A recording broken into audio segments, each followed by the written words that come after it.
अब हम आज 2082 साल कार्तिक 27 गते बिहीवार आज साप्ताहिक सत्संग के दिन इस सत्संग कार्यक्रम में जो भजन गाया गया संतो सहज समाधि भली, इस भजन के बीच में एक प्रकरण आता है। जो शब्द निरंतर से मन लागा, मलिन वासना त्यागी, उठत बैठत कभू न छूटे ऐसी तारी लागी। कहे कबीर यह उन्मुनि रहनी, सो प्रगट करी गाही। दुख सुख से यह परे परम पद, ती पद रहा समाई। यहाँ सदगुरु कबीर साहब उन्मुनि शब्द के विषय में उन्मुनि की परिभाषा कर रहे हैं। उन्मुनि क्या चीज है,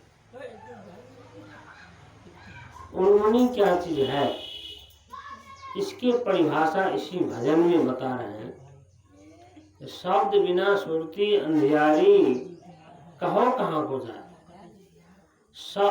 यहाँ कहा शब्द निरंतर से मन लागा, मलिन वासना त्यागी। अब वो शब्द क्या है? शब्द निरंतर से मन लगा, मन जब निरंतर उस शब्द में लग जाता है। मन शब्द में, कौन से शब्द में? यहाँ प्रश्न उठता है, ये कौन सा शब्द है? बाहर जो हम लोग बोलते हैं सुनते हैं वो शब्द है कि और ही कुछ शब्द है? तो कबीर साहब इसको कहते हैं तो जब लगा वाणी मुख कही, तब लग काल गोग्रास। वाणी परे जो शब्द है सो सदगुरु के पास। जब तक हम मुख से बोलते हैं तब तक एक काल की ग्रास है, काल का पहुंच है वहां, माने काल। क्योंकि मुख से जो बोलते हैं वो बदली वाणी है, वो हमारे इंद्रिय वाणी, इंद्रिय से। मुख एक इंद्रिय है, कर्म इंद्रिय, चाहे कर्म इंद्रिय से हो चाहे ज्ञान इंद्रिय से हो। इंद्रिय के द्वारा जो भी हम ज्ञान प्राप्त करते हैं या कर्म करते हैं वहां तक काल का पहुंच है। जहां स्वतः इंद्रिय का पहुंच नहीं है, स्वतः अपने आप हो रहा है, वो आत्मा का है। वहां कर्म नहीं है, वहां ज्ञान है केवल। इसीलिए कहा शब्द निरंतर से मन लागा, मलिन वासना त्यागी।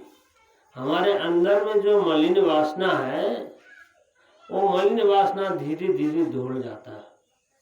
ये शब्द श्रवण करते हुए शब्द में ही मन लगा रहता है, शब्द में ही मन लगा रहता है, तो संसार के वासना धीरे धीरे मलिन हो जाता है। इसीलिए उपनिषद में कहते हैं सदा नादानुसंधानात् वासना संक्षिणात् या।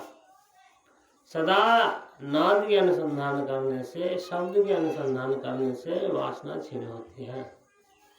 तो यहाँ कौन से शब्द के विषय में कहा? तो यहाँ और भी पंक्ति से बताते हैं, जो वाणी परे जो शब्द है सो सदगुरु के पास।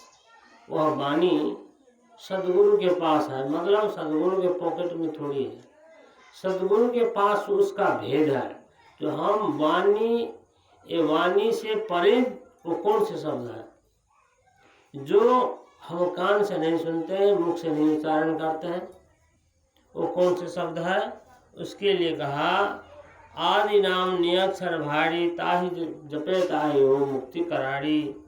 गुप्त जाप धुनि जहवा, गुप्त नाम गुरु बिन नहीं पावे, गुरु पुरा हो सोई लखावे। यहाँ उस वाणी को गुप्त नाम भी कहते हैं, गुप्त जाप भी कहते हैं।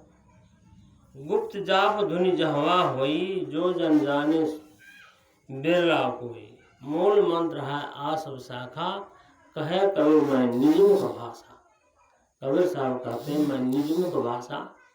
ये क्या है? गुप्त जाप धुनि जहवा हुई, उसको गुप्त जाप कहते हैं। वो शब्द जो है वो गुप्त जाप। गुप्त नाम, मूल नाम, मूल नाम नहीं काहू पाए, शाखा पत्र में जगल उठाए। मूल नाम तो गंभीर गंभीर विषय है ये। संसार में तो बहुत से विषय है, इन संसार के विषय से ये अलग है। जो सत्संगी लोग इसको प्रयास करते हैं, इसको प्राप्ति करने के लिए प्रयास किया जाता है। तो यहाँ कहते हैं आदि नाम नियक्षर भारी।